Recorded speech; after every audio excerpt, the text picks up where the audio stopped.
Great morning to everybody. It is good to have you in the house of Devo this morning, and it's great to be here with you. I certainly miss this crew and missed our time in the Word. And so here we go. We're going to be in John chapter 7 this morning, and I get to be your guys' host to walk you through this devotion time. My name's Bo Willette, and you could always visit my YouTube channel at Bo Willette to get the archives of these morning devos. And we've gone through a lot of the Bible. So if you do have a friend that would like to go through the Bible and maybe doesn't know much about the Bible, it might be good to show them where these devos are located. And you can just kind of hand it to them and say, hey, you can go through these, and they're relatively simple, and hope they really are a benefit to the listeners and the watchers. So it's great having everybody in the house. Gosh, I'm looking over and see already a lot of people. It's great to see Paula and Marcia and Michael, who's going to be sharing a little bit later on, and excited about that. Jesus. And so let's get into it this morning. John chapter 7. That's why we're here, is to get in the Word. And so it says, after this, Jesus traveled around Galilee. So Jesus spent a lot of time hanging around the Sea of Galilee, and it says he wanted to stay out of Judea, where the Jewish leaders were plotting his death. And this is something that develops as Jesus becomes more famous in Israel. And we already saw that John, in his gospel, really emphasizes this early on, this idea that Jesus goes kind of against the religious norm of the day. And they really wanted to plot his death. And it's so sad because I see a lot of similarities to our own world in these passages in the book of John, where there's so much hate, where people are already plotting Jesus's death, a righteous guy. But yet, people do not want to listen. And we're going to get more of that in the book of John. It says, but soon it was time for the Jewish festival of shelters or tabernacles, and Jesus' brothers said to him, yeah, Jesus had brothers. And they said to him, leave here and go to Judea, where your followers can see your miracles. Now, basically, his brothers kind of mock him here and say, hey, if you really want to get a following, you got to go down where everybody's at. And that's the idea here. And it's always, you always get people that want to kind of throw you off your game, throw you off of your walk with Christ. And, who's throwing you kind of off your walk with Christ today? There's always people that say, hey, why don't you, if you really want to serve the Lord, why don't you go down there and do that? Or why don't you go over there and do that? There's always people, those kind of Job's counselors, those kind of counsel people that are always trying to tell you what you ought to be doing or what you should be doing in your walk with God. And this happens to Christ too, to Jesus as well. His brothers, his own brothers, come up to him and say, hey, if you want to be famous, man, go into, the popular place. Go into Los Angeles. Go into that famous place, and go do it. And hey, Casey, it's great seeing you or having you in the house. And it says, you can't become famous if you hide like this. If you can do such wonderful things, show yourself to the world. For even his brothers didn't believe in him. There's always people that are going to mock. There's always people that are going to say, hey, if you really are this, then why aren't you doing that? And that's always what could potentially happen to us as we share about Christ. People can say, hey, well, what about you? Well, why don't you go do this? If you're really all that, why don't you go, those kind of ideas. So they're trying to give him instruction. It's kind of interesting. And what does Jesus do? For even his brothers didn't believe in him. So we get the idea that Jesus' brothers, his own family, did not believe in him at this time, or his brothers did not.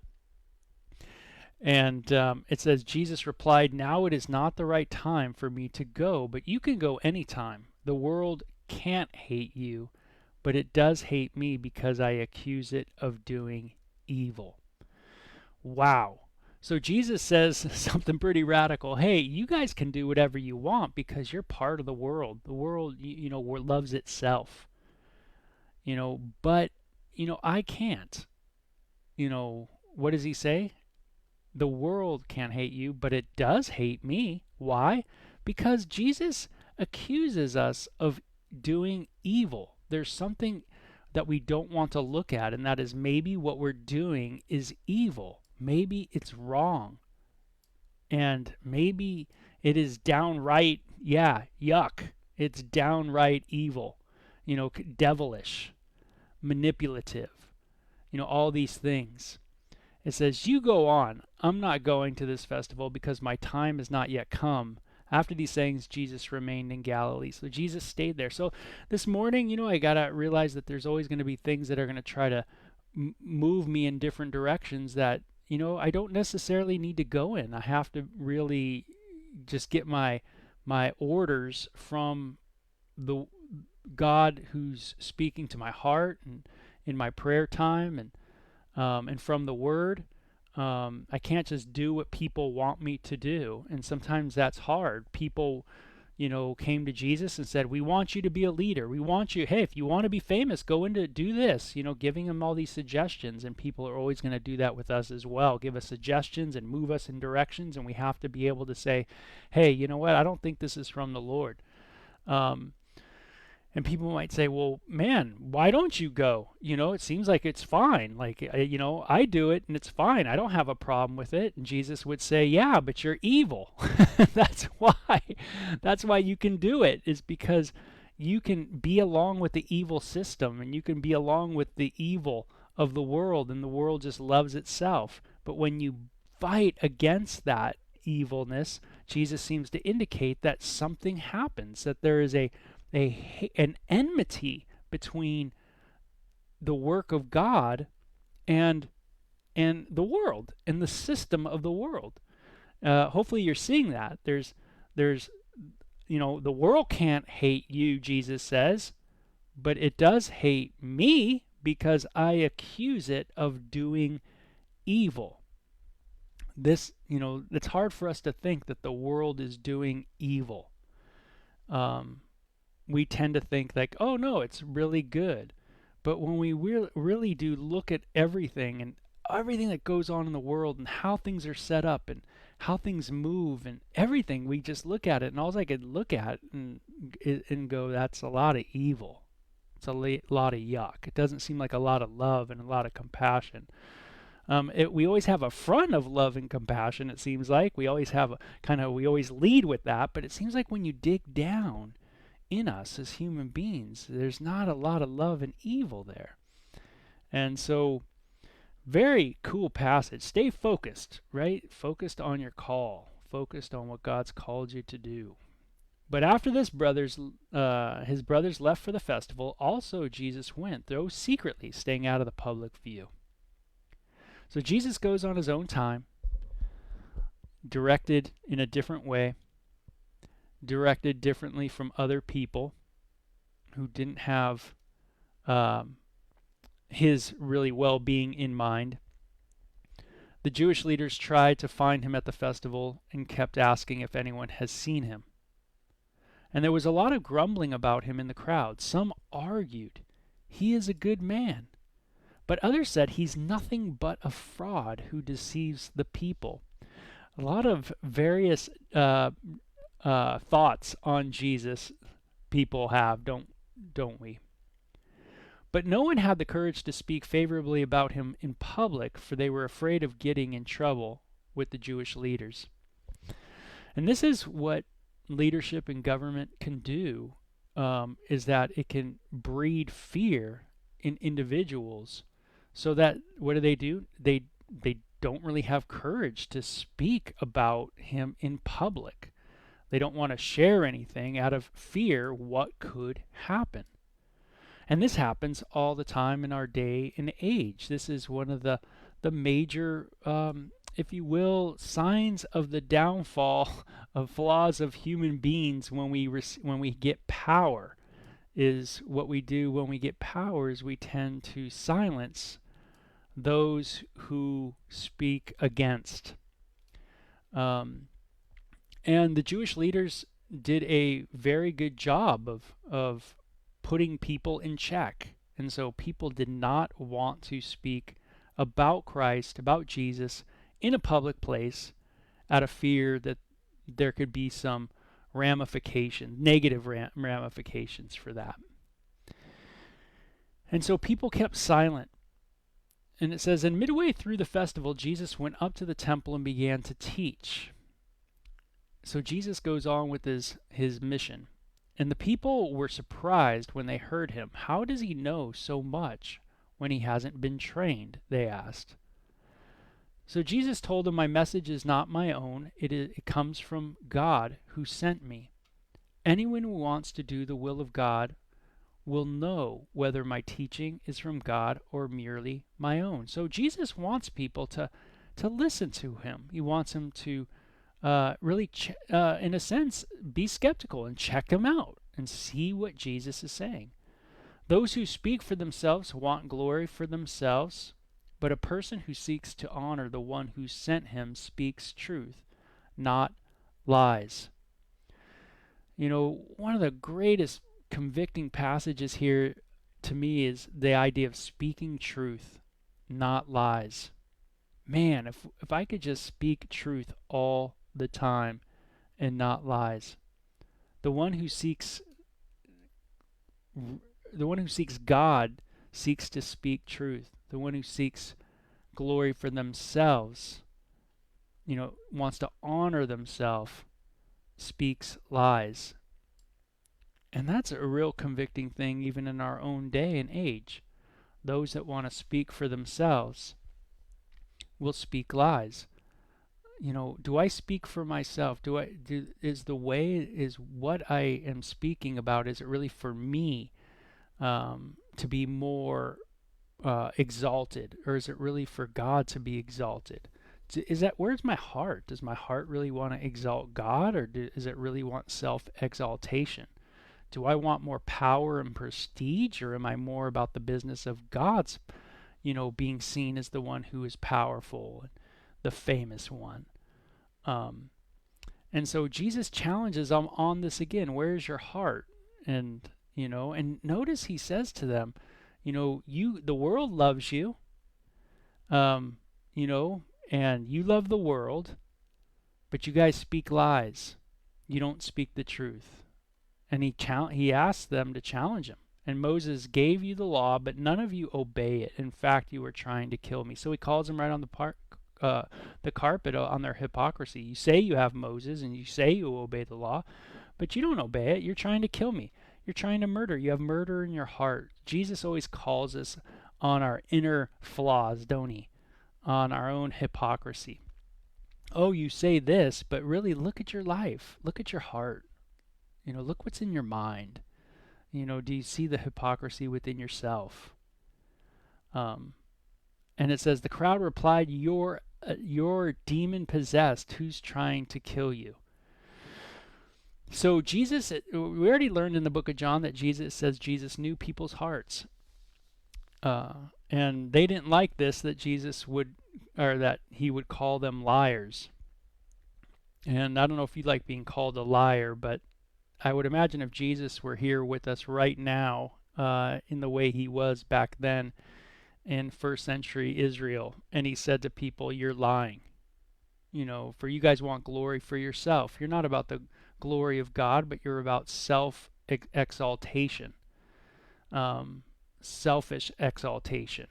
That's what you're about. That's what your power structure is about. I'm sure Jesus would realize that people are trying to kill him after that as well. And so the crowd replies, who's trying to kill you? You're demon possessed. You're crazy. No one's trying to kill you. But yet he knew their hearts. Jesus replied, I did one miracle on the Sabbath, and you were all amazed. But you work on the Sabbath too, when you obey Moses' law of circumcision. Actually, this tradition of circumcision began with the patriarchs long before the law of Moses. So again, Jesus goes into this Bible study with them. For if the correct time for circumcising your son falls on the Sabbath, you go ahead and do it so as to not break the law of Moses. So why should you be angry with me for healing a man on the Sabbath? Look beneath the surface so you can judge correctly. Oh man, This is good. Look beneath the surface so you can judge correctly. How am I really perceiving things? How am I really looking at things? Do I even want to think that maybe I'm looking at things wrong? That maybe I'm flawed in how I'm looking at things? These people believed that they were obeying the law, but Jesus says you ain't obeying anything. You're being hypocritical. You're you saying you're doing one thing, but really you're doing another, and you're breaking another. And you know, really, you think you're really all that? You think you really are that righteous? And I love that verse 24. Look beneath the surface. Don't just look on the outward, but look at the inner. What is the inner motivation? What is the inner motivation of people today? What are they doing? Why are they doing what they're doing? Look beneath the surface so you can judge correctly. So it says in verse 25, some of the people who lived in Jerusalem started to ask each other, isn't this the man they are trying to kill? But here he is speaking in public, and they say nothing to him. Could our leaders possibly believe that he is the Messiah? So there's a lot of confusion. Interesting, right? Leadership has a fear, puts a lot of fear in the people, and the people become quite confused. They don't know what the leadership's doing. They don't know what they're thinking. The leadership isn't clear, doesn't bring clarity to the people, to the citizens. Instead, the citizens are confused and trying to figure things out, and it creates, in a sense, a public panic and an unpredictable atmosphere. People may be arguing with other people. No, he is the Christ. No, he ain't the Christ. He's demon possessed. No, he ain't demon possessed. People arguing with one another over this. And leadership stays somewhat silent in a lot of ways, right? And but yet has this lording over the people, having this dictatorship feel to it, right? This tyrannical feel to it, this oppressive feel in the eyes of the people. And people fear the leadership. And so, people are wondering about Jesus, and they're wondering about their leaders. What do our leaders even think of him? Could he be the Messiah? What do they think? How could he be? For we know where this man comes from, meaning they know Jesus. They know where he's from. When the Messiah comes, he will simply appear. No one will know where he comes. So they're thinking amongst themselves. They're trying to think, where is the Messiah going to come? They've been relying on the leadership. We see that today, right? People rely on leadership. They rely on government. They rely on what people say. They trust what people say. And they're waiting for leadership to say things. And whether it's good or bad leadership, it can create much fear in people, the way people govern. And we see this happening here. And now people are confused on, how do we really know if the Messiah is going to come? I hope you see some cool parallels to our own world in this section. Very cool, right? How this society is functioning right now. While Jesus was teaching in the temple, he called out, "Yes, you know me, and you know where I come from. But I'm not here on my own. The one who sent me is true, and you don't know him. But I know him because I come from him, and he sent me to you." Then the leaders tried to arrest him, but no one laid a hand on him because his time had not yet come. So Jesus responds to them while he was teaching in the temple, and he says, "Yes, you do know me, and you know where I come from, but I'm not here on my own. The one who sent me is true, and you do not know him." So Jesus makes it really clear that they do not know God. And I mean, wow. Jesus, was he not straightforward? He says, but I know him because I come from him, and he sent me to you. You could see how Jesus could be quite offensive to people, right? Could you imagine saying something like that to a person? Hey, by the way, you don't know God. You say you know God, you're at a religious festival, but you really don't know God. You have tons of hate in your heart. You're filled with lies, all this stuff. And I could see how you feel towards me. Yet I know him, Jesus says, yet I know him, where I was sent from him to you. Wow. The leaders now tried to arrest him, but no one laid a hand on him because his time had not yet come. And many among the crowd at the temple believed in him. After all, they said, would you expect the Messiah to do more miraculous signs than this man has done? So people start following him, or people are, definitely following Jesus. It says, when the Pharisees heard the crowds were whispering such things, they and all the leading priests sent temple guards to arrest Jesus. So interesting, right? So when the people start moving in a way that's relatively positive towards Jesus, towards the truth, towards knowing the truth, then the leaders take action against Jesus. Then they come against the one that is in conflict with the leadership, right? Then the leadership drops the hammer, so to speak, and says, now we're going to punish you. Now we're coming against you. So, yeah, when you speak the truth, when Jesus speaks the truth, the leadership at some point, and that point is contingent on where the people are at. If the people start following what they would label definitely Jesus to them, to the hegemony of the day, the leader's power structure of the day in Jesus's world, the hegemony, they saw Jesus as definitely misinforming the people. They were he was a person of misinformation because he was saying that he was from God. Not only from God, he was saying he was the Son of God, claiming himself to be equal with God. And to the Jewish priest, that would have been a misinformative type of language and something that needed to be dealt with. The people were starting to move towards Jesus's way because they could see the obvious. There was the obvious that was right before their face, meaning there was things that they saw. They saw Jesus doing amazing miracles. And even though the people see truth around them and they see the answers right before their eyes, just in the sense of empirically speaking, scientifically, meaning it's observable, it's right before them, it's testable, it's repeatable right before them, but yet they are fearful of the power structure of the day.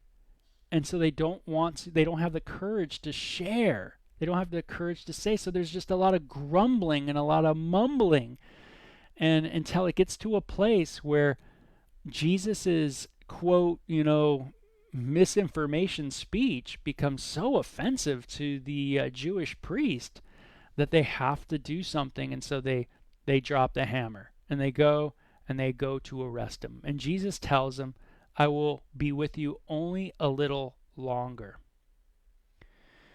Very interesting, right? Hey, Sue, good to hear from you. Yeah, it's amazing how there's so much parallel to some of this in our world, that's for sure.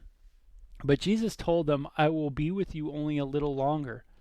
Then I will return to the one who sent me, and you will search for me and not find me. And where you go, you cannot go where I am going. And the Jewish leaders, remember, that's the ruling power. The Jewish leaders were puzzled by this statement. Where is he planning to go? They asked. He is thinking of leaving the country and going to the Jews in other lands. Maybe he will even teach the Greeks. What does he mean when he says, you will search for me but not find me, and you cannot go where I am going? So the leadership is puzzled by Jesus, but they can't have him continuing to share. So they have to, in a sense, now have a plan of action. The people, if the people don't follow the powers that be, then the powers of be need to somehow deal with where they're getting their information from. Because this leadership structure wanted to be the main source of any kind of information to the people. They wanted to have a stranglehold on the information that was given to the people. Anybody else giving information, authoritative information to the people, was deemed wrong. And so they had this a very authoritarian, um, stranglehold on the people. And people feared. And so, people, we all want to get along. And isn't it nice when you can look at your leadership and agree with them and walk in that direction? But if you go against the power structure, it can be very difficult. And we see that here, that Jesus here is going through this. And hopefully you see the interconnectings of Jesus and how he stands for truth. He stands for God and God's ways. And he's going to hold fast to God's ways and share the things that he's come to share. And no one's going to stop him at this point. He's going to do it, and it's going to cost him his life. And yet he knows it. He knows their heart. And that's what John keeps telling us. He knows their heart. And that's something that no doubt grieved Jesus and saddened him to see the hatred within us human beings. Jesus promised the living water. On the last day, the climax of the festival, Jesus stood and shouted to the crowds, "Anyone who is thirsty may come to me. Anyone who believes in me may come and drink. For the scriptures declare rivers of water will flow from his heart." Jesus promises an amazing freedom from coming to him and trusting in him. Something that wasn't offered by the leadership of his day, and could not be actually offered by the leadership of his day. Jesus was now inviting people to come to him, and that he would give them something that, in a sense, the ruling power of his day could not give them, could not give the people. And in verse 39, when he said living water, he was speaking of the Spirit who would be given to everyone believing in him. But the Spirit had not yet been given because Jesus had not yet entered into his glory. So Jesus, through this statement, makes it really clear that, the government might, the leadership might be able to give you certain things, but they can't give you something that Jesus offers. Jesus offers something that's greater than even what the structures that are can offer us. There's a physical, desire and need, and then there's a spiritual desire and need. And Jesus is saying, I'm the one to give you this everlasting life, this peace with the Father. Come to me. Anyone who is thirsty may come to me. Anyone who believes in me may come and drink. And then it says, as the scriptures say, rivers of living water. Living water, the idea of moving water, not stagnant water, right? When you see a river that's flowing and you see it alive and it's clear and it's cool, very crisp water, drinking water. You look at that and you go, that's drinking water right there. Something you could take in. And then there's, water that you look at that's just a pool, a stagnant pool, and it looks very muddy and murky and stuff like that. But notice Jesus is saying, hey, I got something to give you guys that nobody can give you. Nobody can give you. And man, that's so good to know today that Jesus has something to give me that, if I could be looking at the wrong person to give me security and the peace I need. I might be looking at, the world leaders, and I might be looking at the structures of the day and the authoritative structures of the day to give me peace and give me a tranquil mind and a mind of love, but they can't give me those things. Um, they're not meant to give me those things. I'm, in a sense, barking up the wrong tree. The only thing that gives me the peace is knowing Christ and knowing that I have eternity with Christ, and that He has come to set me free from a bondage to this world and this world's ways, that kind of idea. And man, that just bugged that hegemony more than anything, that power structure more than anything. And because power structures love to stay in power, and when they can confuse the people, breed fear in the people, as this chapter shares, then they got the people right there. But the last thing they needed to do to really hold power was to get rid of the one who was spewing all this quote misinformation, of the day, and that was this guy Jesus. And so they had to come against him. So wow, when people say the Bible doesn't speak to our day and our age, man, I wonder what book they're reading. This is pretty relevant for sure. But it really checks our heart, of just where are we at today? Where's our trust lie? Where's our peace coming from today? And looking to Christ again, looking to Him. He calls Himself the living water. Beautiful. On the day of the Feast of Tabernacles, towards the end of the feast, He says this. What a amazing thing. Especially when you understand the Feast of Tabernacles and some of the things that were going on ceremonially of the day, the pouring out of water on the altar. That's what they would do. They would walk around the altar of the temple and do this amazing ceremony of pouring out the water and shouting in such a joyous festival. So much joy was associated with the Feast of Tabernacles. And here Jesus stands up in the crowd and says, "Hey, if anybody's thirsty, and all this water is being poured out, come to me." Isn't that amazing? Come to me, and out of you would flow rivers of living water. Jesus pointed to Himself during the high time of the Feast of Tabernacles. That's a little bit of history there for you, but boy, it sure helps us just to go, wow, Jesus was really making a statement here. He really was speaking up at this time when the leadership of the day did not want Him to do so. So, wow.